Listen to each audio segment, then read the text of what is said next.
ఇంత గొప్ప హోమాన్ని, ఇంత గొప్ప యజ్ఞాన్ని, ఇంత గొప్ప మంత్రభాగాన్ని, అనుషంగికమైన క్రతువుల్ని ఇన్నిటిని యథాశాస్త్రంగా నిర్వహించినందుకు సంతోషించి ప్రాచీం హోత్రే దదౌ రాజా దిశం స్వకులవర్ధన అధర్వ్యవే ప్రతీచీంతు బ్రహ్మణే దక్షిణాం దిశం ఉద్గాత్రే చ తథోచి దీచీం దక్షిణైషా వినిర్మిత అశ్వమేధే మహాయజ్ఞే స్వయంభూ విహితే పురా.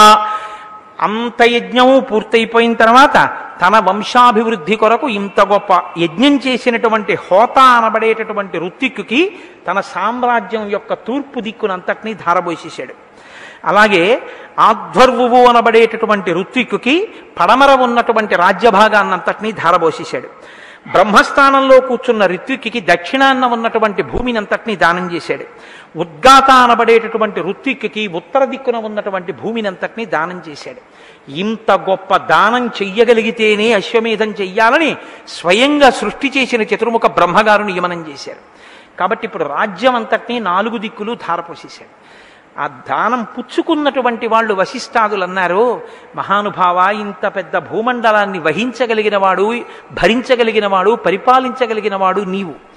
మాకెందుకు ఈ రాజ్యం? కాబట్టి తిరిగి నీకు మేము ఇచ్చేస్తున్నాం, ఈ రాజ్యాన్ని తీసేసుకోమని దశరథుడికి ఇచ్చేశారు. గవాం శతసహస్రాణి దశతేభ్యో దదౌ నృపః దశకోటి సువర్ణస్య రజతస్య చతుర్గుణం తథ ప్రసర్పకేభ్యస్తు హిరణ్యం సుసమాహితః జంబూనదం కోటి సంఖ్యం బ్రాహ్మణేభ్యో దదౌ తదా. అలా తిరిగి రాజ్యాన్ని తనకి ఇచ్చేసినటువంటి ఆ ఋత్విక్కులందరికీ 10 లక్షల గోవులు, దానితో పాటుగా 10 కోట్ల బంగారు నాణెములు, 40 కోట్ల వెండి నాణెములు ఆ ఋత్విక్కులకి దానం చేశాడు. కేవలం ఆ యాగం చూడడం కోసం వచ్చినటువంటి బ్రాహ్మణులకి 1 కోటి మేలు బంగారు నాణెములను దానం చేశాడు. దానం చేసి దరిద్రాయ ద్విజాయాధ హస్తాభరణముత్తమం కస్మై చిద్యాచమానాయ దధౌ రఘునందన. ఆ దానమంతా చేసేశాడు. దగ్గర ఉన్న బంగారు నాణాలు, వెండి నాణాలు, గోవులు అన్నీ ఇచ్చేశాడు. అప్పుడు ఒక దరిద్ర బ్రాహ్మణుడు వచ్చాడు. వచ్చి, మహారాజా, నాకేమైనా దానం ఇప్పించండి అన్నాడు. చూశాడు పళ్ళాల వంక, అన్నీ ఇచ్చేశాడు. అప్పటికే వెంటనే పరమ ప్రీతితో, నా అదృష్టం కొద్దీ మీరు వచ్చారని తన చేతికున్న కడియాన్ని తీసి దానం చేసేసాడు. అంతటి భక్తి కలిగిన వాడు, అంతటి ఆ బ్రాహ్మణ భక్తి, అంతటి వైదిక నిష్ఠ, అంతటి వేదమునందు నమ్మకము కలిగినటువంటి మహానుభావుడు దశరథ మహారాజు అంటే. అప్పుడు ఋష్యశృంగుడి వంక తిరిగి ఒక మాట అన్నాడు. తతో బ్రవీత్ ఋష్యశృంగం రాజా దశరథస్తథా కులస్య వర్ధనం తంతు కర్తుమర్హసి సువ్రత. నాతో మీరు ఇప్పటిదాకా అశ్వమేధయాగాన్ని చేయించి పూర్తి చేయించారు. ఇప్పుడు నాకు సంతానం కలగడానికి ప్రతిబంధకమైనటువంటి పాపము నశించింది. ఇప్పుడు నాకు సంతానం కలగడం కొరకు మీరు ఏ ఇష్టి చేయిస్తే బాగుంటుందో ఆ ఇష్టిని నా చేత చేయించవలసింది అని అడిగాడు. తథేతి చ రాజానం ఉవాచ ద్విజసత్తమః భవిష్యంతి సుతారాజం చత్వారస్తే కులోద్వహాః. ఋష్యశృంగ మహర్షి అన్నారు, అశ్వమేధం చేశావు, ఇష్టి చేస్తానంటున్నావు, తప్పకుండా నీ చేత ఇష్టి చేయిస్తాను. కానీ దశరథ, నీకు ఇదే చెప్తున్నాను, నీకు తప్పకుండా పరమ ధర్మాత్ములైనటువంటి వారు, నీ వంశ కీర్తిని ఇనుమడింపచేసేటటువంటి వాళ్ళు, మహాపురుషులైనటువంటి వాళ్ళు 4 కుమారులు నీకు జన్మిస్తారన్నారు. ఋష్యశృంగ మహర్షి ఆశీర్వచనం అంటే ఉత్తినైపోతుందండి. ఇప్పుడు నువ్వు ఏ ఇష్టి చెయ్యాలో నేను ఆలోచించి నిర్ణయం చేశాను. ఈ ఇష్టి నువ్వు చెయ్యవలసింది అని చెప్పి ఆ ఇష్టిని సంకల్పం చేయించి దాన్ని చేయిస్తున్నారు. అందులో ఆయన అంటారు, ఇష్టింతేహం కరిష్యామి పుత్రీయాం పుత్రకారణాత్ అధర్వశిరసి ప్రోక్తై మంత్రై సిద్ధాం విధానతః. అధర్వశిరస్సు అనబడేటటువంటి దాంట్లో చెప్పబడినటువంటి ఇష్టిని నేను నీతో చేయిస్తాను. ఆ ఇష్టిని చెయ్యవలసింది. ఇష్టి అంటే అది కూడా ఒక హోమం లాంటి కార్యక్రమం, అది కూడా ఒక యాగంలో అంతర్భాగం, ఒక యాగం. ఈ హవిస్సులు ఇచ్చినప్పుడు పుచ్చుకోవడానికి దేవతలకి అక్కడ కూడా ఆ హవిస్సులు కేటాయింపబడతాయి, ఆ హవిస్సులు ఇస్తారు. తతో దేవా సగంధర్వా సిద్ధాశ్చ పరమర్షయ భాగ ప్రతిగ్రహార్థం వై సమవేత యథావిధి. ఆ హవిస్సులు ఇచ్చినప్పుడు ఈ రోజులలో అయితే మన మాంసనేత్రానికి దేవతలు కనపడరు. అయితే మనమేమంటామంటే మనకి కనపట్టలేదు కదండి, అగ్నిహోత్రంలో వేసేసాం కదా, అదంతా కాలి బూడిదైపోతుందేమో అంటాం. కాదు.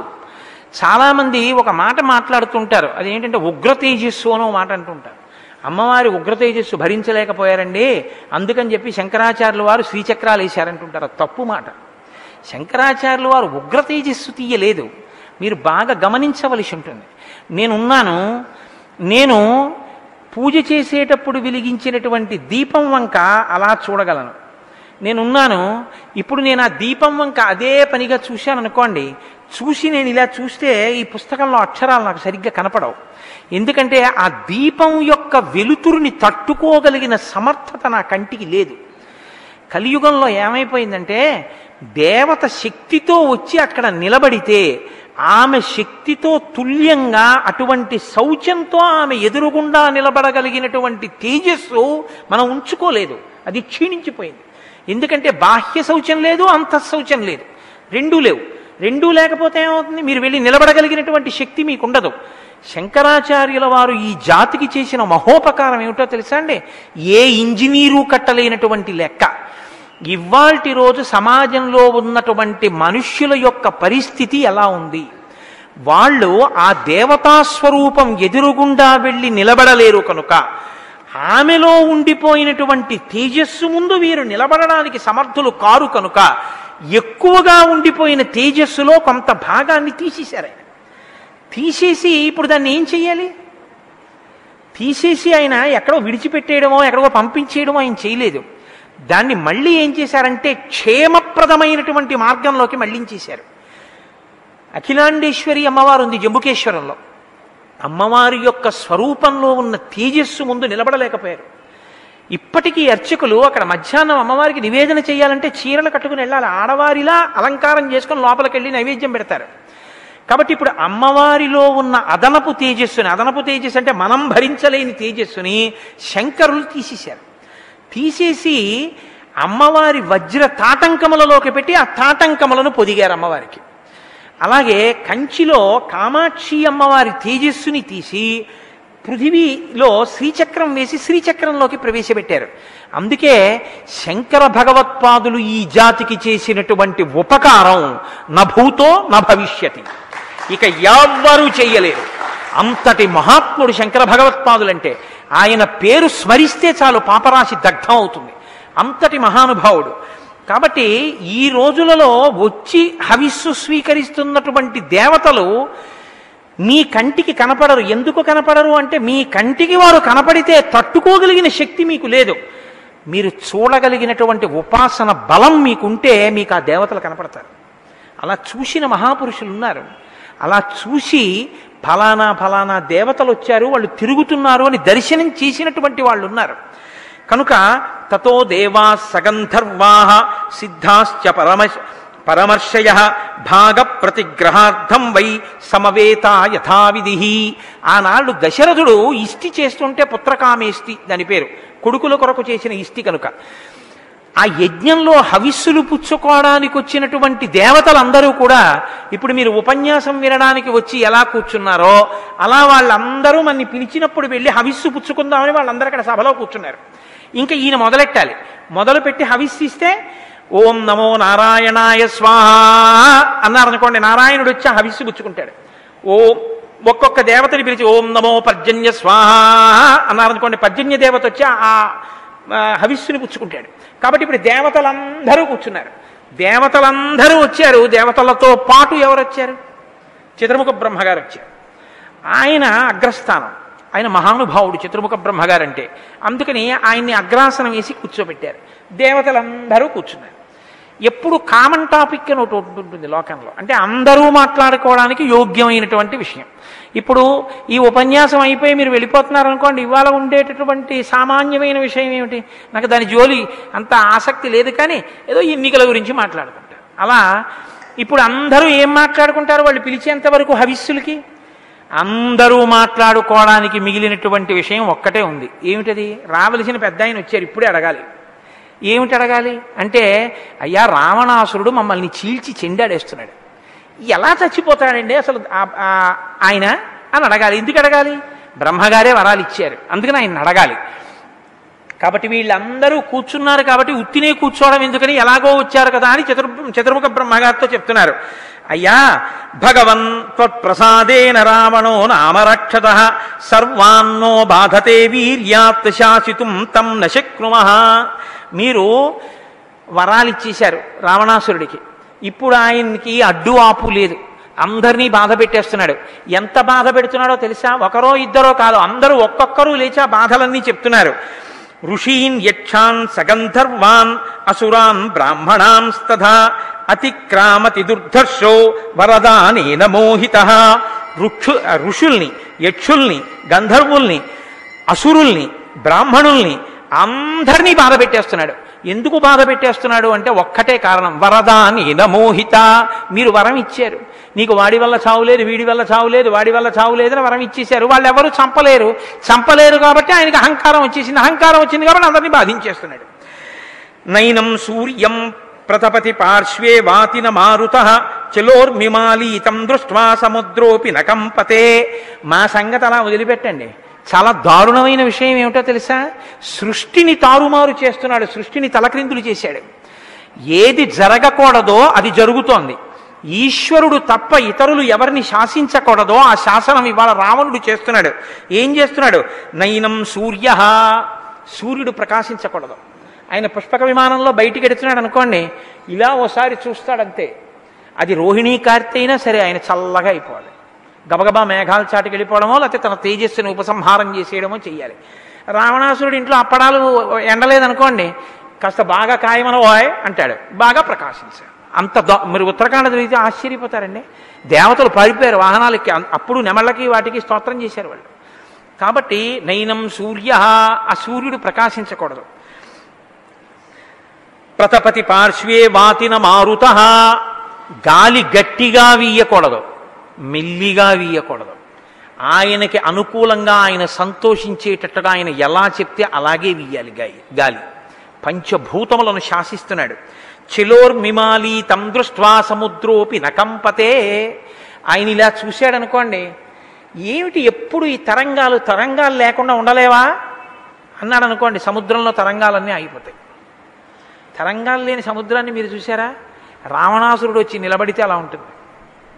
ఎందుకంటే ఆయన చూస్తాడు, ఎవ్వరూ చూడందేదో తాను చూడాలనుకుంటాడు. తరంగాలు ఏమిటి, ఆ లేవడం ఏమిటి, ఆ కింద పడ్డం ఏమిటి, మీద పడ్డం ఏమిటి, నా దగ్గర రావడం ఏమిటి, అల్లరి అలా ఉండంటాడు అంతే. సముద్రం తరంగాలన్నిటినీ ఆఫ్ చేసేసి ఓ చిన్న చెరువులా అలా ఉంటుంది.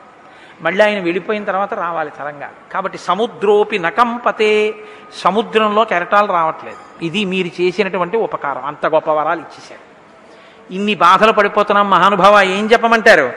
కాబట్టి తేన గంధర్వయక్షాణం దేవదానవరక్షసాం అవధ్యోస్మీతి వాగుప్త తథేత్యుక్తం చతన్మయా. అంటే చతుర్ముఖ బ్రహ్మగారు అన్నారు, అవునరా నాయన, నిజమే, వరాలు ఇచ్చేశాను. మీరందరూ చాలా బాధపడిపోతున్నారు, నేను వింటున్నాను ఆ విషయం. చాలా బాధ పెట్టేస్తున్నాడు. గంధర్వుల్ని, యక్షుల్ని, ఋషుల్ని, కిన్నెరుల్ని, కింపురుషుల్ని, నాగుల్ని వాడు విడిచిపెట్టింది ఎవరినీ లేదు, అందరినీ బాధ పెడుతున్నాడు. నిజమే, ఎవరి చేత మరణం ఉండకూడదు అని అడిగాడు, మరి తపస్సు చేశాడు, వరం ఇచ్చేశాను ఆ రోజున. నాకు విషయం జ్ఞాపకం వచ్చింది రా అబ్బాయి అన్నాడు ఆయన అకస్మాత్తు. అనగానే అమ్మయ్య ఏదో చెప్తాడనమాట. ఇప్పుడు ఆయన చచ్చిపోయే మార్గం ఈయన చెప్తాడు. చతుర్ముఖ బ్రహ్మగారికి పురాణాల్లో ఉన్న పాత్ర ఏమిటో తెలుసా అండి? ఆయన ఎప్పుడు కన్సల్టెంట్ ఫిజీషియన్ లాంటి వాడు. ఒక ఫేమస్ ఫిజీషియన్ ఉన్నాడు అనుకోండి, ముందు అసలు రోగం ఏమిటో తెలియకపోతే ఆయన దగ్గరికి వెడతాం. ఆయన ఏం చేస్తారంటే సర్జన్కో ఆర్థోపెడిషియన్కో ఆయన రిఫర్ చేస్తారు. అలా ముందు అందరూ ఎవరి దగ్గరికి వెడతారంటే బ్రహ్మగారి దగ్గరికి వెడతారు. ఆయన మార్గం చెప్పాక ఆయన దగ్గరికి వెడుతుంటారు. అందుకని బ్రహ్మగారిని స్తోత్రం చేశారు. చేసి అంటే ఆయన అన్నారు, నిజమే నాకు విషయం గుర్తొచ్చిందిరా అబ్బాయి, వాడు అడగని వాళ్ళు అక్కడ ఉన్నారు, వాళ్ళు వస్తే మాత్రం ఆయన చచ్చిపోతాడన్నారు. ఎక్కడంటున్నారు ఈ మాటలో? దశరథ మహారాజు గారి యజ్ఞం జరుగుతున్నటువంటి సభలో కూర్చున్నారు వీళ్ళందరూ. ఇప్పుడు అక్కడ ఎవరుంటారు? వీళ్ళంటే దేవతలు, కానీ మిగిలిన వాళ్ళందరూ ఎవరు? మనుష్యులు ఉన్నారు అక్కడ. అక్కడ ఆయన అన్నాడు, నకీర్తయ దవజ్ఞానాత్ తద్రక్షో మానుషాంస్తదా తస్మాత్ సమానుషోద్వద్యో మృత్యుర్నాన్యోస్య విద్యతే. అనాదరము చేత మనుష్యులను ఎందుకు అడగలేదంటే మరిచిపోయి కాదు. యక్షగంధర్వ కిన్నెర కింపురుషాదులందరినీ అడిగాడు ఆ రోజున, నేను వాళ్ళ చేతిలో చచ్చిపోనని. కానీ మనుష్యుల పేరు మాత్రం ఆయన ఎత్తలేదు. ఎందుకో తెలుసా? మనుష్యుల విషయం మరిచిపోయి కాదు, అనాదరం చేత. ఇంతమంది చేయలేని దిక్కుమల్లాడు మనుషులు ఏం చేస్తారండి? అది నిజంగా మీరు ఉత్తరకాండ చదివితే రావణాసురుడు మనని అవమానించినందుకు, రాముడు పుట్టినందుకు మనం రామనామం చెప్పకపోతే, రామనామం రాయకపోతే ఎంత కృతజ్ఞులమో అర్థమవుతుంది. ప్రత్యక్షం అయితే చతుర్ముఖ బ్రహ్మగారు వరాలు అడిగితే పోనీ వాడి గొడవ వాడిది అడుగుతాడు. కానీ అలా అడిగి ఊరుకోలేదండి. అందరి పేర్లు చెప్పాడు, వీళ్ళెవ్వరి చేతిలో నేను చచ్చిపోకూడదన్నాడు. తథాస్తు అన్నాడు ఆయన. ఊరుకోవచ్చుగా. ఊరుకోకుండా ఓ మాట అన్నాడు, తృణభూతాహితామన్యే ప్రాణినో మానుషాదయ అన్నాడు. తృణం లాంటి వాళ్ళండి మనుషులు, వాళ్ళు నన్ను ఏం చేస్తారు? వాళ్ళ పేరెత్తను, అసలు వాళ్ళ గురించి మీరు నాకు వరం ఇవ్వక్కర్లేదన్నాడు. ఇంతకన్నా అవమానం ఉంటుందండి మనుష్య జాతికి? ఇంత అవమానకరంగా మాట్లాడి ఆ రోజున విడిచిపెట్టేశాడు మనుష్యుల్ని. కాబట్టి మనుషులు మాత్రం చంపేయగలరు రావణాసురుణ్ణి అన్నారు. ఇప్పుడు మీరు చూడండి, అక్కడ ఉన్న వాళ్ళందరూ ఎవరు? యాగంలో మనుష్యులేగా. కాబట్టి ఎవడో ఒకడు ఏం చేస్తాడంటే, ఏమన్నా నేను మనిషిని అయితే నేను వెళ్ళిపోతాను రావణాసురుడి మీద అంటాడు కదా. అలా మనుష్యుడైనంత మాత్రాన చంపేసేంత తేలిక మనిషి ఏమిటి రావణాసురుడు అంటే? ఎవరైనా తొందరపడి గభాలన వెళ్ళిపోతారేమో అని ఏతస్మిన్నంతరే విష్ణుర్రూపజాతో మహాద్యుతి శంఖచక్రకటాపాణి పీతవాసా జగత్పతి. అకస్మాత్తుగా అనుకోకుండా ఆ మధ్యలోకి ఒక్కసారి హఠాత్తుగా కిందికి దిగి ప్రత్యక్షమయ్యారు. పోతన గారు అంటారే, జలధరదేహు నాజాను చతుర్బాహు అని ఆ 4 భుజములతో శంఖ చక్ర గదా పద్మములతో పట్టుపీతాంబరం కట్టుకుని వనమాల వేసుకుని కోటి సూర్యుల పగిది ప్రకాశిస్తూ శ్రీ మహావిష్ణువు సభలో ప్రత్యక్షమయ్యారు. ఒక్కసారి ఆయన్ని చూడగానే అందరూ లేచి నమస్కారం చేశారు. చేసి స్తోత్రం చేసి బ్రాహ్మణాచ సమాగమ్య తత్ర తస్థౌ సమాహితః తమబ్రువన్ సురాః సర్వే సమభిష్టూయసన్నతా త్వాం నియోక్ష్యామహే విష్ణో లోకానాం హితకాం యజ రాజ్ఞో దశరథస్య త్వం అయోధ్యాధిపతేః ప్రభోః ధర్మజ్ఞస్య వదాన్యస్య మహర్షి సమతేజసః తస్య భార్యాసు త్రిసృషు హ్రీశ్రీ ఉపమాసు చ విష్ణో పుత్రత్వమాగచ్చ కృత్వాత్మానం చతుర్విధం తత్రత్వం మానుషో భూత్వా ప్రవృద్ధం లోకకంటకం అవధ్యం దైవతైర్విష్ణో సమరే జహిరావిణం సహి దేవాంశ్చ గంధర్వాన్ సిద్ధాంశ్చ మునిసత్తమాన్ రాక్షసో రావణో మూర్ఖో వీర్యోత్సేకేన బాధతే ఋషయశ్చ తతస్తేన గంధర్వాప్సరస్తథా క్రీడంతో నందనవనే క్రూరేణ కిల హింసితాః వదార్థం వయమాయాతాః తస్య వై మునిభిః సహ సిద్ధగంధర్వయక్షాశ్చ తతస్త్వాం శరణం గతాః. అక్కడ ఉన్నటువంటి దేవతలు ఋషులు అందరూ కూడా ఆయనకి సాష్టాంగ నమస్కారం చేసి శరణాగతి చేస్తూ ఒక మాట చెప్పారు. మహానుభావా, నీవు లోక రక్షకుడవు. మాకు ఎప్పుడెప్పుడు ఆపద కలిగితే అప్పుడప్పుడు అవతారమును స్వీకరించి మమ్మల్ని కాపాడుతుంటావు. నీవు మనుష్యుడిగా ఈ లోకంలో అవతరించాలి. మహానుభావుడు, రాజర్షి, వేదమును నమ్మినటువంటి వాడు, తేజస్సు కలిగినటువంటి వాడు, అయోధ్యానగరాన్ని పరిపాలిస్తున్నటువంటి దశరథ మహారాజు గారు కొడుకులు పుట్టాలన్న కోరికతో పుత్రకామిష్టి చెయ్యబోతున్నాడు. ఆయన కడుపున అక్కడ ఉన్నటువంటి ఆయన 3 భార్యలున్నారే, హ్రీ శ్రీ కీర్తి ఎలాంటి వారో దక్ష ప్రజాపతి యొక్క కుమార్తెలు, అటువంటి వాళ్ళు కౌసల్య, సుమిత్ర, కైకేయి. వాళ్ళ 3 కడుపున నీవు మనుష్యులుగా జన్మించాలి. జన్మించి రావణాసురుణ్ణి సంహరించాలి. అప్సరసలు, దేవతలు ఎవ్వరూ ఇవ్వాల నందనవనంలో స్వేచ్ఛగా విహరించడానికి కూడా స్వాతంత్ర్యం లేనటువంటి స్థితి. ఈ కష్టం నుంచి మమ్మల్ని ఉద్ధరించాలి. కాబట్టి మీరు అవతారాన్ని స్వీకరించవలసింది అని ప్రార్థన చేశారు. మీరు ఒకటి బాగా జ్ఞాపకం పెట్టుకోండి, అవతారం స్వీకరించి చంపెయ్యండి అని అడిగితే ఈశ్వరుడు అలా ఏం వచ్చాడు. ఆయన కొన్ని కారణాలు చెప్తాడు. ఈ కారణాలు ఉంటే మాత్రం నేను చంపుతానని చెప్తాడు. ఎందుకో తెలుసా అండి? ఇలా చంపడం కూడా ధర్మమునందు అంతర్భాగం. ఒక వైద్యుడు ఉన్నాడు అనుకోండి, ఒక వ్రణం పుట్టింది, ఒక పుండు. ఇప్పుడు ఆ పుండుని వైద్యుడు కోసేస్తాడు.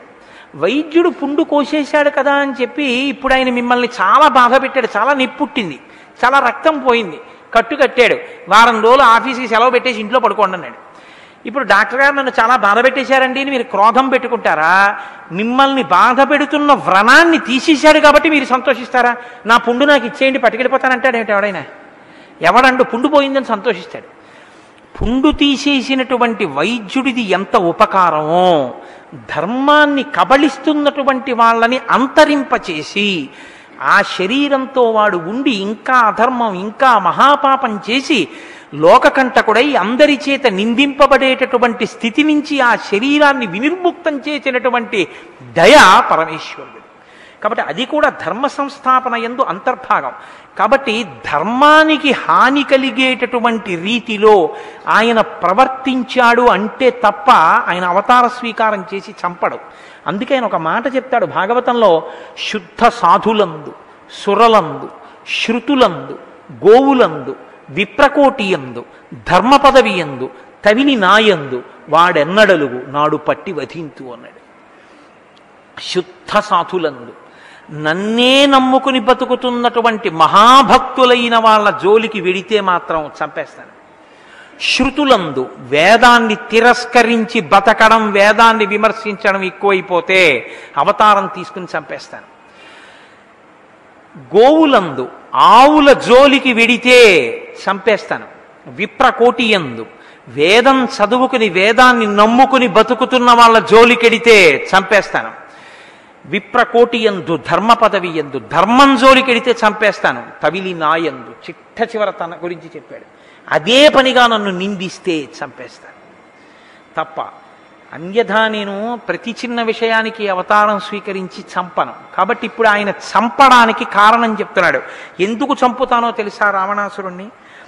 భయం త్యజచ భద్రం వో హితార్థం యుధిరావణం సపుత్ర పౌత్రం సామాత్యం సమిత్ర జ్ఞాతి బాంధవం హత్వా క్రూరం దురాత్మానం దేవర్షీణాం భయావహం దశవర్ష సహస్రాణి దశవర్ష శతాని చ వత్సామి మానుషే లోకే పాలయన్ పృథివీమిమాం. నేను రావణాసురుణ్ణి చంపడానికి కారణం మిమ్మల్ని అందరినీ భయపెట్టడం. భయం కన్నా మృత్యువు లోకంలో ఇంకోటి లేదండి.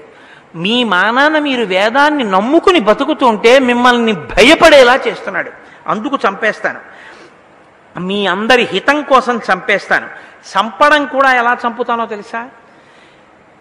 విషవృక్షాలన్నీ కలిసి ఒక పెద్ద వనం పెరిగినట్టుగా పెరిగాయి రావణాసురుడితో పాటు. అందుకని సపుత్రం, కొడుకులందరినీ చంపేస్తాను, సైన్యాన్ని చంపేస్తాను, తమ్ముళ్ళని చంపేస్తాను. ఆయన వారన్న వాడెవ్వడు బతకడానికి వీలు లేకుండా అందరినీ చంపేస్తాను. అంత అధర్మంతో ఉన్నాడు రావణాసురుడు. రావణాసురుడితో అనుబంధం ఉన్నవాడన్నవాడు ఈ లోకంలో ఉండడు. వాళ్ళందరినీ చంపుతాను. దశవర్ష సహస్రాణి దశవర్ష శతాని చ 11,000 సంవత్సరములు ఈ భూమండలాన్ని పరిపాలన చేస్తాను. మనిషి గొప్పతనం ఏమిటో నిరూపిస్తాను.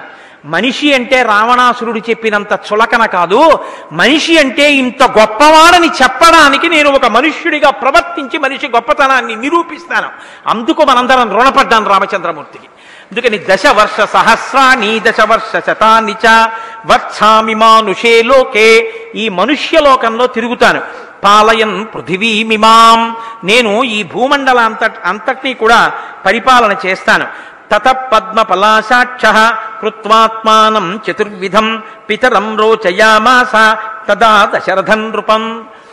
ఆయన తనని తాను 4గా విభాగించుకున్నాడంటే ముక్కలైపోయాడు అని మీరు భావన చేయకూడదు. ఒక విష్ణువు నలుగురిగా జన్మించడానికి నిర్ణయం చేసుకున్నాడు. నేను నలుగురిగా వస్తాను, నలుగురు మనుష్యులుగా వస్తాను. ఇప్పుడు నలుగురు మనుష్యులుగా రావాలంటే మనిషి అంటే ఏమవ్వాలి?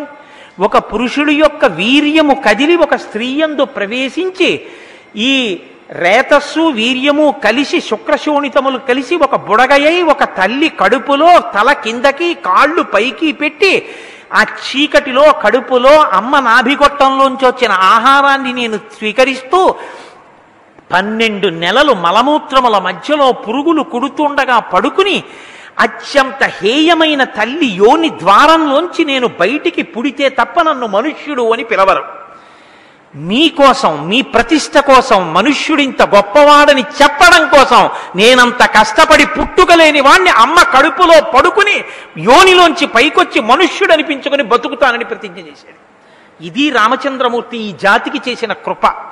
మనుష్య జాతి రుణపడిపోయింది రామచంద్రమూర్తికి. కాబట్టి నేను తత పద్మపలాశాక్ష కృత్వాత్మానం చతుర్విధం పితరం రోచయామాస. అలా తాను పుట్టడానికి ఏ తండ్రి కడుపున పుట్టాలి? వరించాడు తండ్రిని. ఈయన కడుపున పుడతాను అన్నాడు. ఎవరిని? దశరథ మహారాజు గారి కడుపున పుట్టడానికి నిర్ణయించుకున్నాడు. అందుకేట మనుష్యుడిగా పుట్టాలి అనుకున్నాడు. కాబట్టి ఆయన ఎవరికి కొడుకో ఆ తండ్రి పేరు చెప్తే ఆయన సంతోషిస్తాడు. రామచంద్రమూర్తి చాలా సంతోషపడిపోయే పేరేమిటో తెలుసా అండి? దాశరథి. ఆయన దగ్గరికి వెళ్ళి దాశరథి అని పిలిస్తే పొంగిపోతాట, ఎవరో మా నాన్నగారి పేరుతో నన్ను పిలుస్తున్నారని.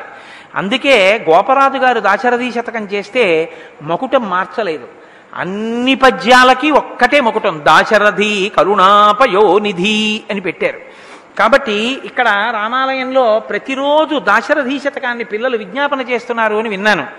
నేను ఒకరోజు వచ్చి వింటాను అని కూడా చెప్పా. ఎందుకంటే అందులో పిల్లలు అక్కడ నిలబడి చదువుతుంటే వాళ్ళ జన్మ ధన్యం కదండి. రామచంద్రమూర్తి కృపకి నోచుకుంటారు వాళ్ళు. కాబట్టి అలా ఆయన ఒక మనుష్యుడిగా జన్మించడానికి అంగీకరించాడు. తమేవ హత్వా సబలం సబాంధవం విరావణం రావణముగ్ర పౌరుషం స్వర్లోకమాగచ్చ గత జ్వరస్థిరం సురేంద్రగుప్తం గత దోషకల్మషం. రావణాసురుణ్ణి అతని బంధుపరివారాన్ని సంహరించిన తరువాత, మహానుభావ మీరు మళ్ళీ మీ అవతార పరిసమాప్తి చేసి స్వర్గలోకానికి విచ్చేయవలసింది అని అక్కడ ఉన్నటువంటి దేవతలందరూ కూడా ప్రార్థన చేశారు. తప్పకుండా అలా వస్తాను అని చెప్పి ఆయన అంగీకరించారు. పుత్రకామేష్టి ప్రారంభం చేశాడు దశరథ మహారాజు గారు. ఇష్టి జరుగుతోంది. దేవతలందరికీ కూడా హవిస్సులు ఇచ్చారు. ఆ ఇష్టి పూర్తయిపోతోంది. అకస్మాత్తుగా ఆ అగ్నిగుండంలోంచి ఒక గొప్ప స్వరూపం ఒకటి బయటికి వచ్చింది. ఆ బయటికి వచ్చిన స్వరూపాన్ని వాల్మీకి మహర్షి వర్ణన చేస్తున్నారు.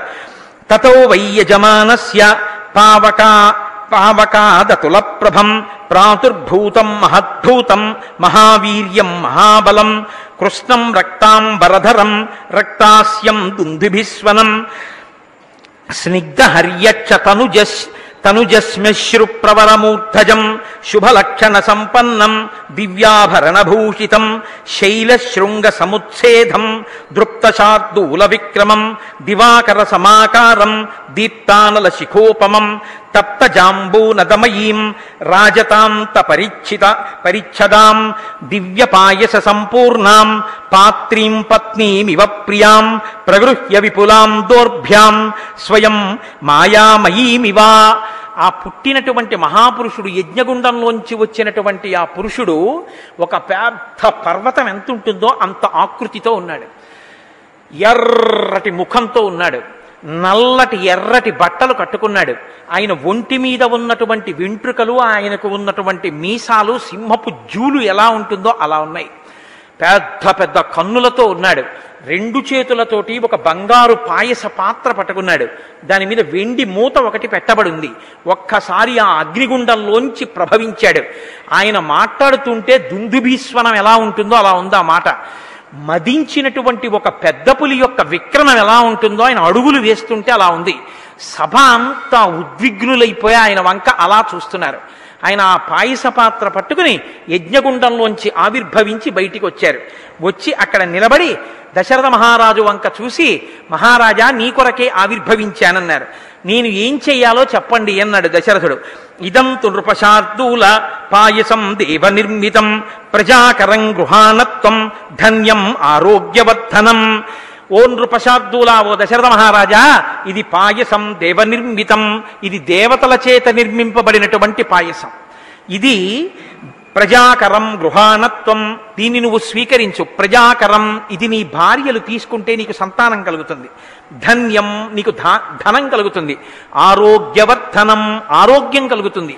కాబట్టి పాయసాన్ని స్వీకరించు. భార్యాణం అనురూపాణం అస్నీతేతి ప్రయచ్చవై తాసు త్వం ప్రాప్స్యసే పుత్రాన్ యదర్థం యజసే నృపా. ఈ పాయస పాత్రలో ఉన్నటువంటి పాయసాన్ని నీకత్యంత ప్రియమైనటువంటి అనురూపలైనటువంటి భార్యలు ఎవరున్నారో వాళ్ళకి ఈ పాయసాన్ని ఇయ్యి.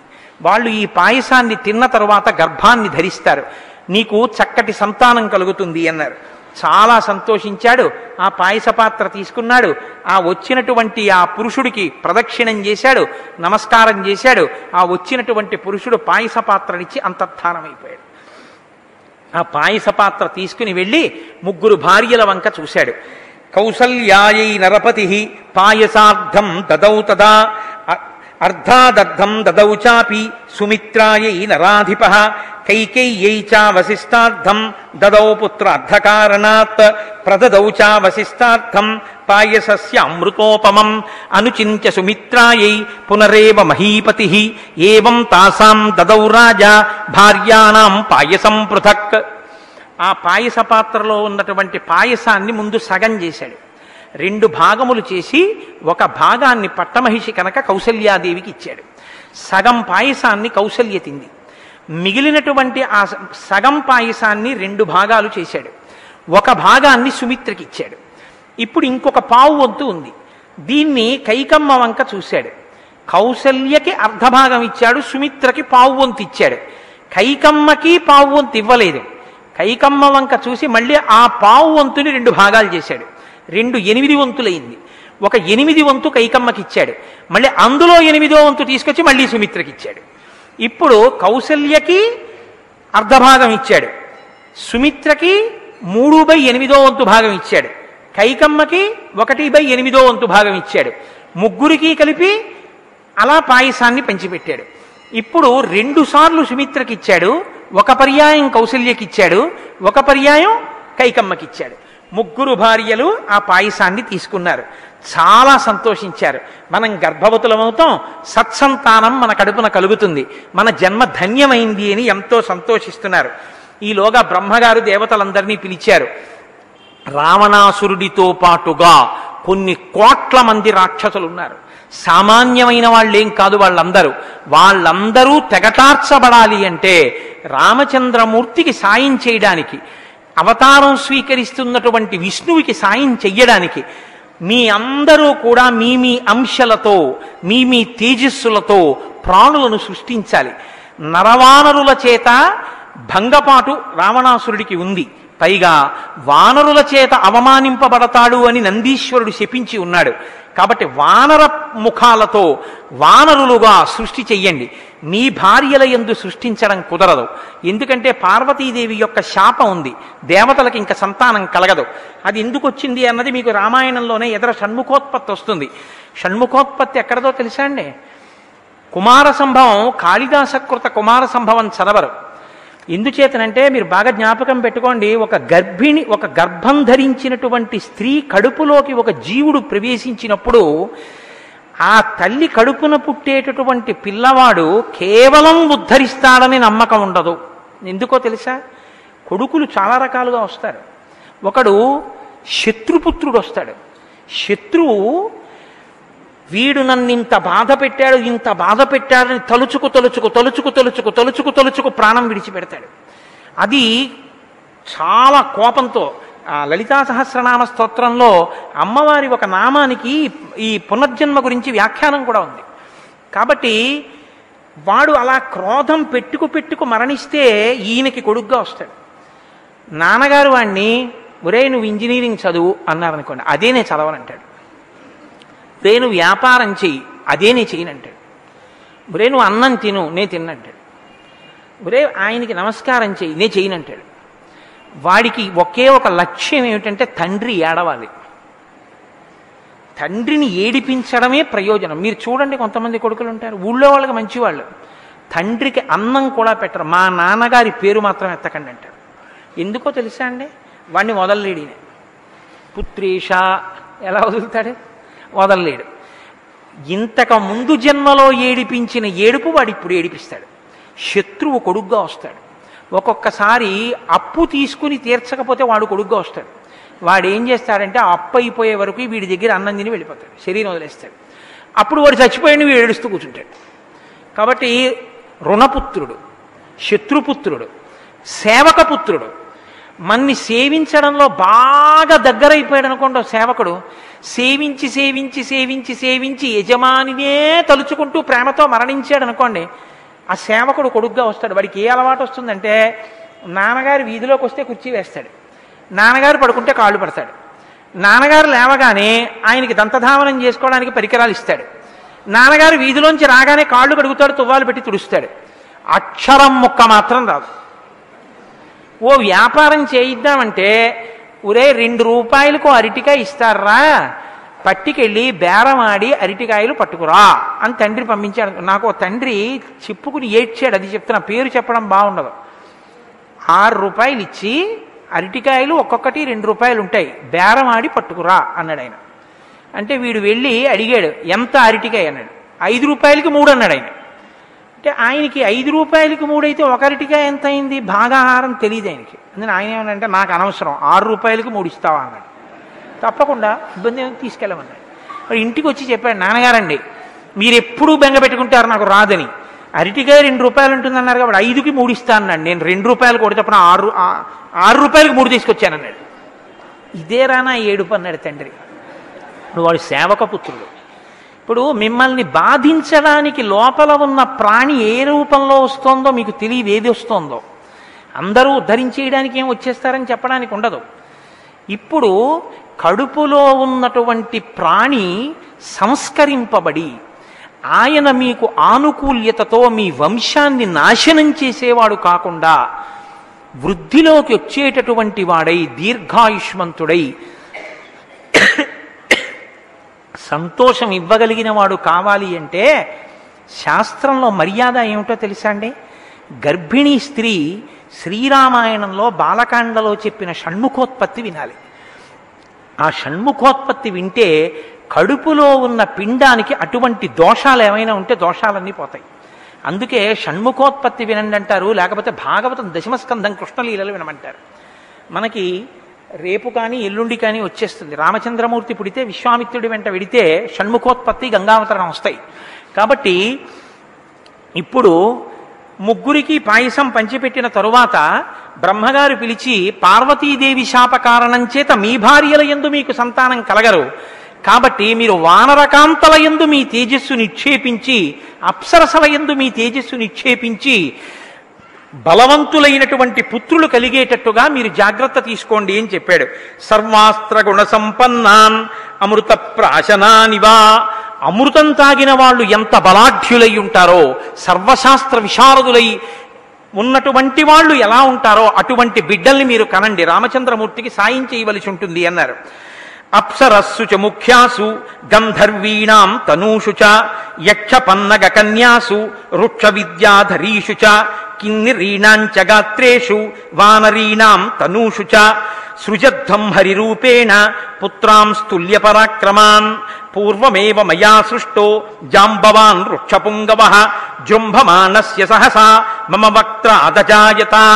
ఆయన అన్నాడు, మీ భార్యల వలన సంతానం కలగదు కాబట్టి గంధర్వకాంతలు, యక్షకాంతలు, పన్నగకాంతలు, నాగకాంతలు, వృక్షకాంతలు, విద్యాధరకాంతలు, వానరకాంతలు, వీరి యందు మీ తేజస్సుని నిక్షేపించి మీతో సమానమైన బలం కలిగినటువంటి వానర వీరుల్ని సృష్టించండి. నేను ఇతపూర్వమే ఒకనకొకప్పుడు నా సభలో కూర్చుని ఆవులించాను. ఆవలించినప్పుడు నా నోటిలోంచి ఒక వానరం ఒకటి బయటికి దూకింది. ఆయనకి జాంబవంతుడని పేరు. అందుకే అన్ని విషయాలకి బ్రహ్మగారిని ఎలా సంప్రదిస్తారో శ్రీరామాయణంలో వానరులందరూ జాంబవంతుడిని సంప్రదిస్తుంటారు. అది అక్కడ పెద్ద తలకాయ, ఆయన కొడుకు ఇక్కడ పెద్ద తలకాయ. అందుకని జాంబవంతుడు పెద్దవాడు, మహా బలపరాక్రమాలు కలిగినటువంటి వాడు. ఒకానొకనాడు శ్రీ మహావిష్ణువు త్రివిక్రమ స్వరూపంతో భూమిని దానం బట్టి ఆయన ఇంతంతై వటుడింతయ్యై మరియుతానింతయ్య భోవీధిపై అంతైద అని అంత పెద్దవాడైపోయి భూమండలాన్ని, ఆ స్వర్గలోకాన్ని అంతటినీ ఆక్రమించేసినప్పుడు 21 పర్యాయములు ప్రదక్షిణం చేశాడు జాంబవంతుడు. అంతటి బలశాలి. కాబట్టి నా నోటి వెంట జాంబవంతుడు పుట్టాడు, మీరు కూడా సృష్టించండి అన్నాడు. వానరేంద్రం మహేంద్రాభం ఇంద్రో వాలినమూర్జితం సుగ్రీవం జనయామాస తపన తపతాంబర. ఇంద్రుని యొక్క అంశతో వాలి పుట్టాడు. అలాగే సుగ్రీవుడు అనబడేటటువంటి వానరుడు సూర్యుని యొక్క అంశతో జన్మించాడు. అలాగే బృహస్పతి త్వజనయత్తారం తారం నామ మహాహరిం. బృహస్పతి తన అంశతో తారుడనేటటువంటి వానరుణ్ణి సృష్టించాడు. సర్వవానర ముఖ్యానాం బుద్ధిమంతం అనుత్తమం. బృహస్పతి ఎటువంటి బుద్ధి కలిగినటువంటి వాడో ఈ తారుడనబడేటటువంటి వానరుడు కూడా అంత బుద్ధి కలిగినటువంటి హరివీరుడు. ధనదస్య సుత శ్రీమాన్ వానరో గంధమాదన. కుబేరుని యొక్క అంశతో కుబేరపుత్రుడిగా వానర రూపంలో గంధమాదనుడు పుట్టాడు. విశ్వకర్మాత్వజనయత్ నలన్నామ మహాహరిం. విశ్వకర్మ యొక్క అంశలో నలుడనేటటువంటి వానరుడు జన్మించాడు. వింటున్నారా గోపాలకృష్ణ గారు? విశ్వకర్మ అంశలో నలుడు జన్మించాడు. పావకస్య సుత శ్రీమాన్ నీలోగ్ని సదృశ ప్రభవ. అలాగే అగ్నిహోత్రుని యొక్క అంశతో నీలుడనబడేటటువంటి వానరుడు జన్మించాడు. తేజసాయశసా వీర్యాత్ అత్యరిచ్యత వానరాత్. అపారమైనటువంటి తేజస్సు వీర్యవంతులైనటువంటి వానరుల్ని సృజించారు. రూపద్రవిణ సంపన్నౌ అశ్వినౌ రూపసమ్మతౌ మైందంచ ద్వివిధంచైవ జనయామాసతు స్వయం. చాలా రూపవంతులైనటువంటి తేజస్సు కలిగినటువంటి అశ్వినీ దేవతలు మైందుడు ద్వివిధుడు అనబడేటటువంటి ఇద్దరు వానరుల్ని సృష్టించారు. వరుణో జనయామాస సుషేణం వానరర్షభం. వరుణుడు సుషేణుడు అనబడేటటువంటి వానరుణ్ణి సృష్టించాడు. శరభం జనయామాస పర్జన్యస్తు మహాబలం. అలాగే పర్జన్యుడు ఒక వానరకాంతయందు తన తేజస్సుని నిక్షేపించి శరభుడు అనబడేటటువంటి వానరుణ్ణి సృజించాడు. మారుతస్యాత్మజ శ్రీమాన్ హనుమాన్ నామవీర్యవాన్ వజ్ర సంహననోపేతో వైనతేయ సమోజవే సర్వవానర ముఖ్యేషు బుద్ధిమాన్ బలవానపి. వాయుదేవుని యొక్క అంశతో అందరు వానరులలోనూ కూడా బలాఢ్యుడైనటువంటి వాడు, గొప్ప బుద్ధిబలం కలిగినటువంటి వాడు, మహాత్ముడైనటువంటి వాడు, రామచంద్రమూర్తి యందు అపారమైనటువంటి భక్తి కలిగిన వాడు, ఎవరిని స్మరించినంత మాత్రం చేత బుద్ధి వాగ్బలము ఆరోగ్యము కలుగుతాయో అంతటి తేజస్సంపన్నుడైనటువంటి శ్రీ హనుమ జనించారు. కాబట్టి వాయుదేవుని యొక్క అంశతో వచ్చినటువంటి వాడు హనుమంతుడు. ఇలా ఈ వానర వీరులందరూ సృజింపబడ్డారు. వీళ్ళు ఎంతటి బలం కలిగిన వారంటే వీరు కాక ఇతర అంశాలతో వచ్చినటువంటి వాళ్ళు కొన్ని కోట్ల వానరములు సృజింపబడ్డాయి. ఈ వానరములన్నీ కూడా తమ కాళ్ల చేత తాటించి ఈ భూమిని అతలాకుతలం చెయ్యగలవు, సముద్రాన్ని కల్లోలం చెయ్యగలవు. ఇవి 100 యోజనముల సముద్రాన్ని గడచి వెళ్ళిపోగలవు, ఆకాశంలోకి ఎగిరి మేఘాల్ని పట్టుకోగలవు, అరణ్యాల్లో ఏనుగుల్ని అవలీలగా పట్టుకుని గిరగిరా తిప్పి విసిరేయగలవు, క్రూర మృగాల్ని చేతితో మర్దించగలవు, పెద్ద పెద్ద వృక్షాల్ని పెకలించగలవు, పెద్ద పెద్ద శిలల్ని పర్వతాల్ని ఊపి కదిపి పైకెత్తి విసరగలవు. గోళ్లతోటి తమ తొడలతోటి పాదాలతోటి చేతులతోటి మోచేతులతోటి గుద్ది కుమ్మి కరిచి యుద్ధం చెయ్యగలవు. సమస్త అస్త్ర శస్త్రములు వాటికి తెలుసు, వాటి ఉపసంహారం వాటికి తెలుసు. అవి గాలిలో తిరగగలవు, నీటిలో తిరగగలవు, భూమి మీద తిరగగలవు. అంత అపారమైనటువంటి మనోజవం, తేజస్సు, శక్తి కలిగినటువంటి కొన్ని కోట్ల వానరములను దేవతలందరూ సృజించారు. కాబట్టి వానరులందరూ రామచంద్రమూర్తికి సాయం చెయ్యడం కోసమని ఈ భూమండలం మీద ప్రభవించారు. పాయస పాత్రని తీసుకుని తన భార్యలకి ఆ పాయసాన్ని పంచిపెట్టిన దశరథ మహారాజు గారు యజ్ఞం పూర్తయిపోయిన తర్వాత ఎప్పుడెప్పుడు ఇంకా తన భార్యల వలన తనకి పుత్రోదయం జరుగుతుందా అని ఎదురు చూస్తున్నారు. శ్రీమతాం గచ్చతాం తేషాం స్వపురాణి పురాప్తతః బలాని రాజ్ఞాం శుభ్రాణి ప్రహృష్టాని చకాసిరే. దశరథ మహారాజు గారు యజ్ఞానికి వచ్చిన వాళ్ళందరికీ ఇచ్చిన విలువైనటువంటి వస్త్రాల్ని తాము ధరించి ఆ హారములను వేసుకుని సంతోషంగా వచ్చినటువంటి అతిథులందరూ తిరిగి రథాలెక్కి వెళ్ళిపోతున్నారు. గతేషు పృథివీశేషు రాజా దశరథస్తదా ప్రవివేశ పురీం శ్రీమాన్ పురస్కృత్య ద్విజోత్తమాన్. బ్రాహ్మణులను ముందుంచుకుని దశరథ మహారాజు గారు కూడా యజ్ఞం పూర్తి చేసి తన అంతఃపురానికి వెళ్ళిపోయాడు. తనతో పాటు శాంత ఋష్యశృంగుల్ని తీసుకెళ్లాడు. ఆయన దగ్గర అంతఃపురంలో కొంతకాలం ఉన్నారు. శాంతయా ప్రయయౌ సార్ధం ఋష్యశృంగ సుపూజిత అన్వీయమానో రాజ్ఞాధ సానుయాత్రేణ ధీమత. శాంతతో కలిసి అంతఃపురంలో కొంతకాలం ఉన్నటువంటి ఋష్యశృంగుడు తన మామగారైనటువంటి రోమపాదుడితో కలిసి తరువాతి కాలంలో దశరథుడి చేత పూజలు అందుకుని ఆయన కూడా వెళ్ళిపోయాడు. తతో యజ్ఞే సమాప్తే తు ఋతూనాం షట్ సమత్యయు తతశ్చద్వాదశే మాసే చైత్రే నవమికే తిథౌ నక్షత్రేదితి దైవత్యే సోచ్ఛ సంస్థేషు పంచషు గ్రహేషు కర్కటే లగ్నే వాక్పతాం బిందునా సహ ప్రోద్యమానే జగన్నాథం సర్వలోక నమస్కృతం. చైత్రమాసంలో 12 ఋతువులు పూర్తయిన తర్వాత, 1 సంవత్సర కాలం పూర్తయిన తర్వాత, 6 ఋతువులు పూర్తయ్యాక చంద్రుడు బృహస్పతితో ఉండగా కర్కాటక లగ్నంలో పునర్వసు నక్షత్రంలో నవమి తిథి నాడు 5 గ్రహములు కుజుడు, సూర్యుడు, చంద్రుడు మొదలైనటువంటి వారు ఉచ్చస్థితిలో ఉండగా సర్వలోక నమస్కృతం, అన్ని లోకముల చేత నమస్కరింపబడేటటువంటి జగన్నాథుడైనటువంటి పరమేశ్వరుడు సాక్షాత్ శ్రీ విష్ణువు కౌసల్యానందవర్ధనుడై రామచంద్రమూర్తిగా ఈ లోకంలో ఆవిర్భవించారు. కౌసల్యా దశరథులకి మొట్టమొదటి కొడుకుగా మహానుభావుడు రామచంద్రమూర్తి ఆవిర్భవించారు.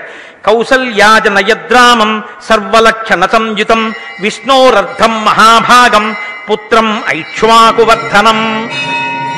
ఇక్ష్వాకు వంశమంతా తరించిపోయేటట్టుగా ఆ రామచంద్రమూర్తి ఈ లోకంలో ఆవిర్భవించగానే దేవతలందరూ కూడా దుందుబులు మ్రోగించారు. అదిగో దేవదుందుబులు మ్రోగినట్టే దేవాలయంలో దుందుబులు మ్రోగుతున్నాయి. మంగళధ్వనులు చేశారు. ఆ కౌసల్యాదేవి ఆ పక్కన పుట్టినటువంటి ఆ రామచంద్రమూర్తిని తన దగ్గరకి తీసుకుంటే ఇంద్రుడితో కలిసి ఉన్నటువంటి అదితి ఎలా ప్రకాశించిందో అలా ప్రకాశించిందట తల్లి. కౌసల్యాసు సువేతేన పుత్రేణ అమిత తేజస యథావరేణ దేవానాం అదితిర్వజ్రపాణిన భరతో నామ కైకేయ్యాం జజ్ఞే సత్యపరాక్రమః సాక్షాత్ విష్ణోశ్చతుర్థాంశః సర్వైః సముదితో గుణైః. కైకేయి భరతుడు అనబడేటటువంటి పేరు ఉంచబడవలసినటువంటి కుమారుణ్ణి రామచంద్రమూర్తి తరువాతి బిడ్డగా ప్రసవించింది. కాబట్టి రామచంద్రమూర్తి తర్వాత పుట్టినటువంటి వాడు భరతుడు. అధ లక్ష్మణ శత్రుఘ్నౌ సుమిత్రా జనయచ్యుతౌ వీరౌ సర్వాస్త్రకుశలౌ విష్ణోరద్ధ సమన్వితౌ. లక్ష్మణుడు శత్రుఘ్నుడు వీళ్ళిద్దరూ ఆశ్లేష నక్షత్రంలో కవల పిల్లలుగా సుమిత్రాదేవికి జన్మించారు. పుష్యే జాతస్తు భరతో మీనలగ్నే ప్రసన్నధీహి. భరతుడు మీనలగ్నంలో జన్మించాడు, పుష్యమీ నక్షత్రంలో జన్మించాడు. గుణవంతో నిరూపాశ్చ రుచ్యా ప్రష్టోపదోపమాః జఘుః కలంచ గంధర్వ నృతశ్చాప్సరోగణాః దేవదుందుభయో నేదుః పుష్పవృష్టిశ్చ ఖాచ్యుతాః ఉత్సవశ్చ మహానాసీత్ అయోధ్యాయాం జనాకులః రథ్యాశ్చ జనసంబంధ నటనర్తక సంకులాః గాయనైశ్చ విరావిణ్యో వాదనైశ్చ తథాపరైః ప్రదేయాంశ్చ దదౌ రాజా సూతమాగధవందినాం బ్రాహ్మణేభ్యో దదౌ విత్తం గోధనాని సహస్రశః. రామచంద్రమూర్తి, లక్ష్మణమూర్తి, భరత శత్రుఘ్నులు ఈ లోకంలో ఆవిర్భవించగానే ఆకాశంలో అప్సరసలందరూ నాట్యం చేశారట. దేవదుందుబులు మోగాయి, పుష్పవృష్టి కురిసింది, దేవతలు సంతోషించారు. కోసల రాజ్యం అంతటా ఉత్సవమే. వచ్చిన యాత్రికులందరూ కూడా సంతోషాన్ని ప్రకటించారు. పౌరులందరూ కూడా తమ ఇళ్లల్లోనే పెద్ద పండగ జరుగుతున్నట్టుగా పతాకాలు పైకెత్తారు. గొప్ప ఉత్సవం, ఎక్కడ చూసినా ఆనందం. దశరథ మహారాజు గారికి సంతానం కలిగింది. అశ్వమేధయాగం పుత్రకామేష్టి చేస్తే అపురూపమైనటువంటి కొడుకులు, సాక్షాత్తు విష్ణువే కొడుకులుగా పుట్టారు. సర్వగుణములతోటి శోభించేటటువంటి పిల్లలు, మనుష్య జాతి కీర్తి ప్రతిష్టలు నిలబెట్టగలిగినటువంటి ధర్మాత్ములు. ఏ మహానుభావుడి పేరు చెప్పుకుంటే పాపరాశి ధ్వంసమైపోతుందో అటువంటి మహాపురుషులు ప్రభవించారని వాళ్ళందరూ సంతోషంతో నటీనటులందరూ నాట్యం చేశారట, నాటకాలు వేశారట, అందరినీ వినోదింపచేశారట, నృత్యం చేసేవాళ్ళు నృత్యం చేశారట. వంది, మాగది, సూతులు మొదలైన వాళ్ళని పిలిచి దశరథ మహారాజు గారు కొన్ని లక్షల గోవుల్ని, బంగారు కాసుల్ని, ద్రవ్యాన్ని దానం చేశారు. వచ్చినటువంటి వాళ్ళందరినీ కానుకలతో సంతోష పెట్టారు. రాజ్యమంతా ఎక్కడ చూసినా ఎంతో సంతోషంగా ఉంది. 11వ రోజు పూర్తయింది, పురిటి మైల తీరింది. తీరిన తరువాత ఆ పుట్టినటువంటి 4 పిల్లలకి పేర్లు పెట్టమని దశరథ మహారాజు గారు కులగురువు అయినటువంటి వాడు, పురోహితుడైనటువంటి వాడు వశిష్ఠ మహర్షిని అభ్యర్థించారు.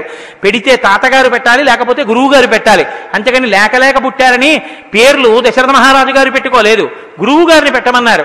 ఈ లోకానికి వశిష్ఠ మహర్షి ఇక్ష్వాకు వంశానికి పౌరోహిత్యం చేసి మనకిచ్చిన కానుక రామనామం. అందుకని ఆ నామాన్ని చెప్పుకుంటే రాబో తరాలన్నీ మనుష్య జాతి తరిస్తుందని ఒక ఒత్తు లేకుండా అష్టాక్షరీ మహామంత్రంలోంచి ఒక బీజాక్షరాన్ని, పంచాక్షరీ మహామంత్రంలోంచి ఒక బీజాక్షరాన్ని, ఏ 2 బీజాక్షరాలు లేకపోతే ఆ మంత్రాలకు అర్థమే ఉండదో అటువంటి బీజాక్షరాల్ని తీసుకుని అగ్ని బీజం ఒకటి, అమృత బీజం ఒకటి, ఆ రెండిటినీ కలిపి రామ అని నామకరణం చేశారు. కాబట్టి జ్యేష్ఠం రామం మహాత్మానం భరతం కైకేయీసుతం సౌమిత్రిం లక్ష్మణమితి శత్రుఘ్నం అపరం తథా. పెద్దవాడికి రామ అని నామకరణం చేశారు. రెండవ వాడికి కైకేయీసుతుడికి భరత అని నామకరణం చేశారు. సౌమిత్రిం లక్ష్మణమితి, లక్ష్మణస్వామి అని సుమిత్ర యొక్క కుమారుడికి నామకరణం చేశారు. నాలుగవ వాడికి చిట్ట చివర పుట్టిన వాడికి శత్రుఘ్నుడు అని నామకరణం చేశారు. ఈ పేర్లు ఎంత దూరదృష్టితో పెట్టారో! ఆ పిల్లలు వంశం తరించడం కాదు, మనుష్య జాతి తరించాలని పెట్టారు. నాకు ఈ మాట చెప్తుంటే ఒక విషయం జ్ఞాపకానికి వస్తోంది. ఈ రామనామం పట్టుకుని తరించినటువంటి పట్టణాల్లో ఈ గుంటూరు పట్టణం ఒకటి. ఎందుకో తెలుసా అండి? ఇక్కడే ఉంది. లోకంలో రామాలయం ఉంటుంది, రామకోటి పందిరి ఉంటుంది, రామనామక్షేత్రం ఉన్న ఊరు గుంటూరు.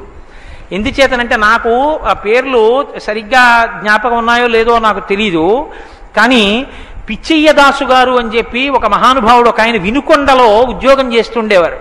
ఆయన వినుకొండలో ఉద్యోగం చేస్తున్నప్పుడు సంతానం కలగకపోతే అక్కడే గుంట ఆంజనేయ స్వామి దేవాలయం అని ఉంటే ఆ దేవాలయంలో ఆంజనేయ స్వామి వారిని అర్చించారు. ఆంజనేయ స్వామి అనుగ్రహంతో ఆయనకి పుట్టినటువంటి కొడుకుకి ఆంజనేయుడు అనే పేరు ఉంచారు. ఆ పిల్లవాడు పెరిగి పెద్దవాడు అయ్యాడు. వారు తరువాతి కాలంలో శ్రీశైలం దగ్గర, నాకు జ్ఞాపకం ఉంటే పెద్ద చెరువు అనుకుంటాను ఆ ఊరి పేరు, ఆ ఊరికి వారు బదిలీ అయ్యారు. అక్కడ ఈ పిల్లవాడు చిన్నతనంలో మట్టి తవ్వుతూ ఆడుకుంటున్నప్పుడు అతనికి రామచంద్రమూర్తి యొక్క విగ్రహం ఒకటి దొరికింది. ఆ దారు విగ్రహాన్నే తర్వాతి కాలంలో తీసుకొచ్చి మార్చి ఎక్కడ తండ్రి పిచ్చయ్యదాసు గారు ఉన్నారో అక్కడే ఇంట్లో గోడలో గూడు కట్టి ఆ గూట్లో రామచంద్రమూర్తి విగ్రహాన్ని పెట్టి ఆరాధించి తరించారు ఆంజనేయులు గారు. ఆ మహానుభావుడు తనకి పెళ్ళవుతుంటే, నాకు పెళ్ళవుతున్నప్పుడు మామిడి తోరణాలు కూడా కట్టద్దు అని చెప్పి రామనామం రాసినటువంటి తోరణాలు తన ఈ పెళ్లి పందిరంతా కట్టించుకున్నారు. నాకు మంగళవాయిద్యాలు వద్దు, నేను మంగళసూత్రం కడుతున్నప్పుడు మంగళవాయిద్యాలు కాదు, శ్రీరామ నీనామెంత రుచిరా రామ రామ రామ అనండ, అదే మంగళధ్వని అంటూ రామనామం చెప్పించుకున్నారు. ఆ పిచ్చయ్యదాసు గారు రామకోటి రాసి మహానుభావుడు చిట్ట చివర ఒక బండిలో ఆ రామకోటి పుస్తకాలన్నీ పెట్టుకుని భద్రాచల క్షేత్రం చేరి, తెల్లవారితే శ్రీరామనవమి, రేపు ఇద్దువుగా నువ్వు పుస్తకాలంటే ఏమో ఏ రోజు మనది ఇవ్వాలి ఇచ్చేస్తానని అష్టమి తిథి నాడు తను రాసిన రామకోటి పుస్తకాలన్నీ రామచంద్రమూర్తికి ఇచ్చేసి కొండ కింద పెద్దగా భజన చేస్తూ రాత్రి 1 గంట వేళ రామాలయం వంక చూస్తూ రామ రామ రామ నరుస్తూ శరీరం విడిచిపెట్టేస్తే అవతల రామచంద్రమూర్తి కళ్యాణం జరుగుతుంటే వచ్చిన భక్తులు కొన్ని వేల మంది రామనామం చేస్తుండగా ఆయన పార్థివ శరీరం కట్టెల్లో కాలిపోయి ఆయన తేజస్సు రామచంద్రమూర్తిలో కలిసిపోయింది. అంతటి మహానుభావుడి కుమారుడిగా పుట్టినటువంటి ఆంజనేయులు గారు రామనామ క్షేత్రాన్ని ఈ పక్కనే ఈ సమీపంలోనే ఏర్పాటు చేసి ఆయనకి దొరికిన విగ్రహాన్ని ఇక్కడ దేవాలయంలో ఉంచారు. అంత గొప్ప క్షేత్రం. ఆ వంశంలో వచ్చినటువంటి మహాపురుషుడే ఇక్కడ ఉన్నాడు. నిన్న ఆయన నన్ను పుష్పమాలాలంకృతుల్ని చేశారు. అంత గొప్ప క్షేత్రం. రామనామం ఎంత గొప్పదో చాటి చెప్పినటువంటి ఊళ్ళల్లో ఈ గుంటూరు ఒకటి. మీ గుంటూరు అని నేను అన్నాను. ఎందుకో తెలుసా? నాది కూడా గుంటూరు. ఏమి 42 రోజులు వచ్చి రామాయణం చెప్పి అస్తమానం ఇక్కడికి వచ్చి చెప్తున్నప్పుడు నేను ఎందుకు గుంటూరు వాణ్ణి కాను? నేను గుంటూరు వాణ్ణి. కాబట్టి మన గుంటూరు అంత గొప్పది. రామనామాన్ని ప్రచారం చేసిన క్షేత్రాల్లో, రామనామంతో ధన్యమైన క్షేత్రాల్లో గుంటూరు పట్టణం ఒకటి. కాబట్టి ఆ రామనామమే చాలు. ఆ ఒక్క నామం కానీ నాలుక మీద ఉందా, ధరింప చేయడానికి ఆ నామం చాలు. అంత గొప్ప నామాన్ని వశిష్ఠ మహర్షి, ఆయన కర్మ ఇక్ష్వాకు వంశానికి పౌరోహిత్యం చేయడం. ఆయన పౌరోహిత్యం చేసింది ఎందుకు అంటే, శ్రీ మహావిష్ణువు మనుష్యుడిగా ఆవిర్భవిస్తాడు, ఆయనకి నేను నామకరణం చెయ్యాలి. ఆయనకి నేను నామకరణం చేయడం అంటే దశరథుడు పొంగిపోవడానికి పేరు పెట్టడం కాదు. ఆ పేరు ఒత్తు లేకుండా ఎవరైనా పలకగలిగినటువంటి నామం అయి ఉండాలి. ఆ నామం పలికినంత మాత్రం చేత కొన్ని కోట్ల జన్మల నుంచి వెంటాడి జీవుణ్ణి పట్టుకున్నటువంటి పాప రాశి దగ్ధమైపోవాలి. అటువంటి నామాన్ని నేను ఉంచాలి.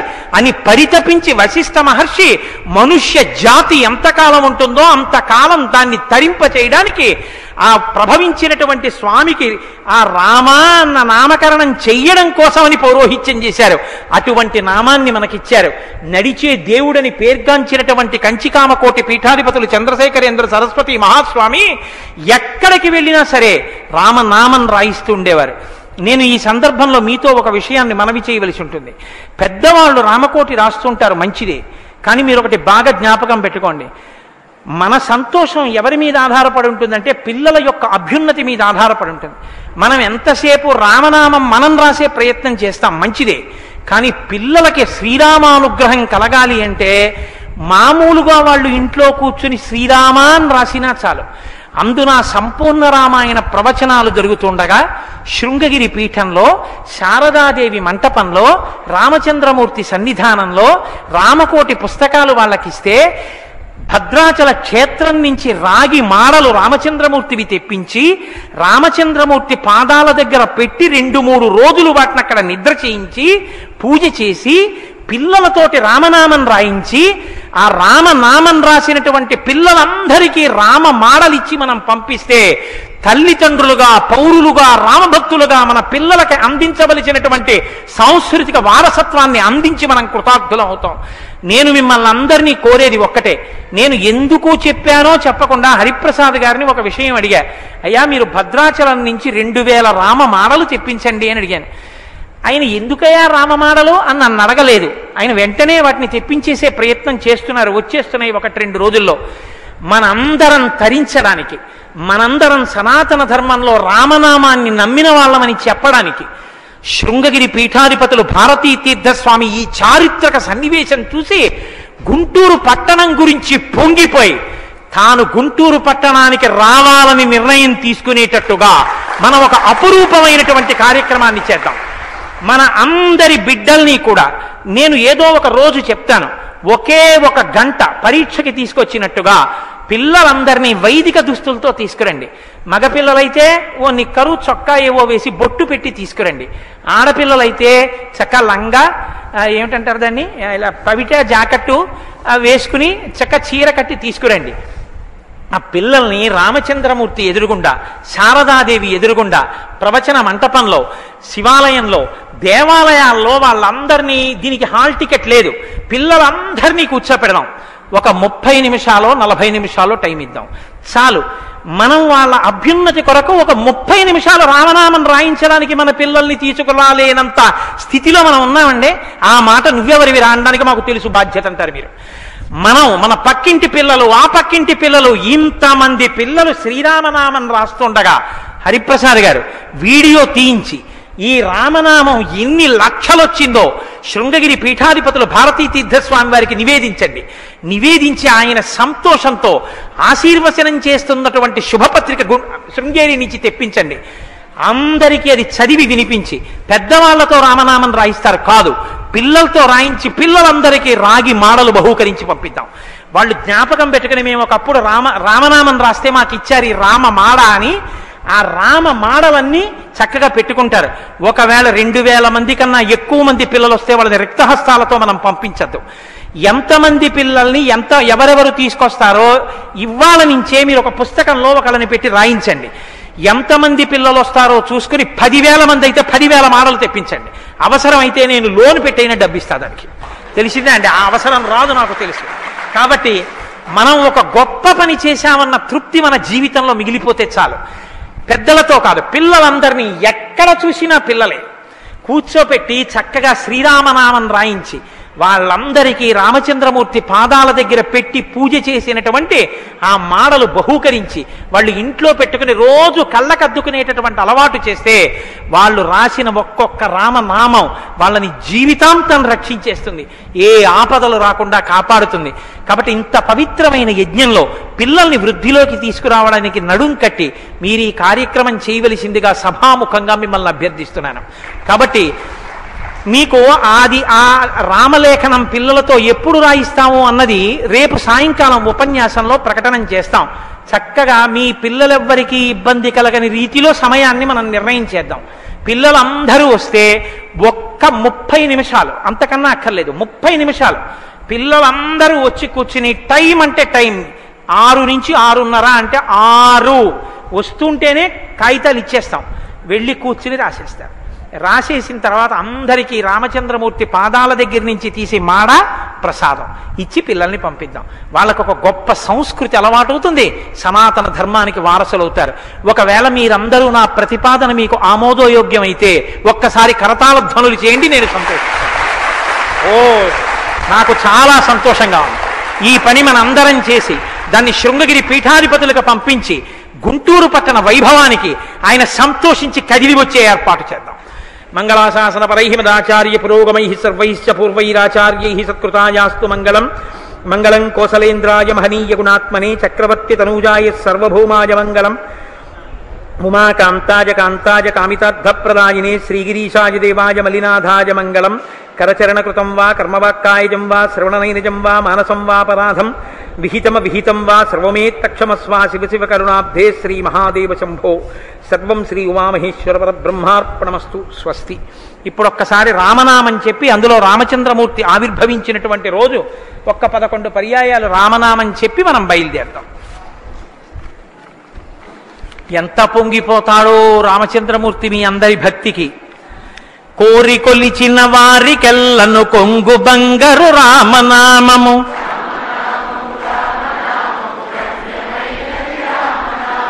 గోచరంబగు జగము లోపల గోప్యమైనది రామనామము.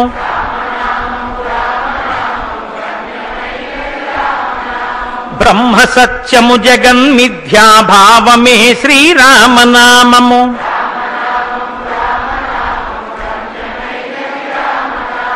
భక్తితో భజించు వారికి ముక్తి నొసగును రామనామము.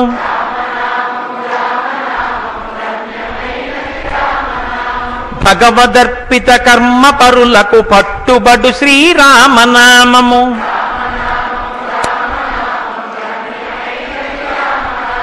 సకల జీవులలోన వెలిగే సాక్షిభూతము రామనామము.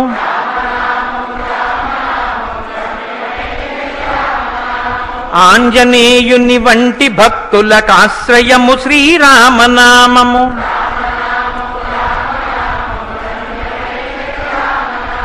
రాకడయు పోకడయు లేనిది రమ్యమైనది రామనామము.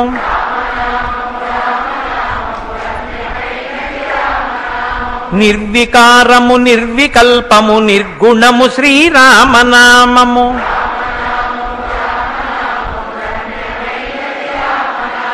కోటి జన్మల పాపమెల్లను రూపుమాపును రామనామము.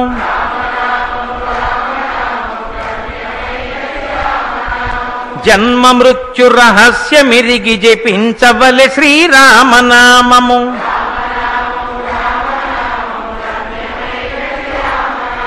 పసితనంబున అభ్యసించిన పట్టుబడు శ్రీరామనామము.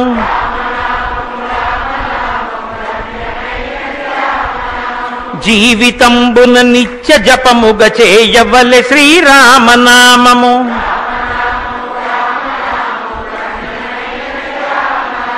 పాలు మీ గడ పంచదారల పక్వమే శ్రీరామనామము.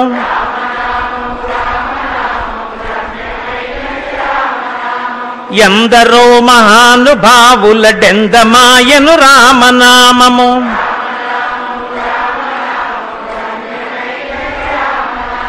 వెంట తిరిగడి వారికెల్లను కంటి పాపే రామనామము.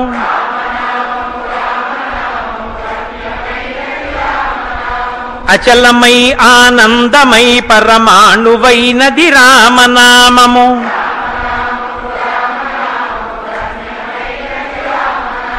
జానకీ హృత్కమలమందున అలరుచున్నది శ్రీరామనామము.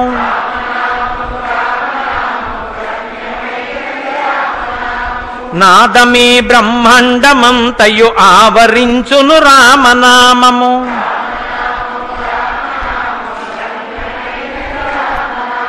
రాక్షసులను తరిమి కొట్టిన నామమే శ్రీరామనామము.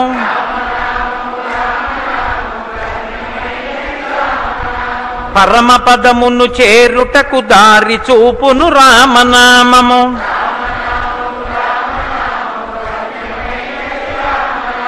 తల్లివలె రక్షించు సుజనుల ఎల్లకాలము రామనామము.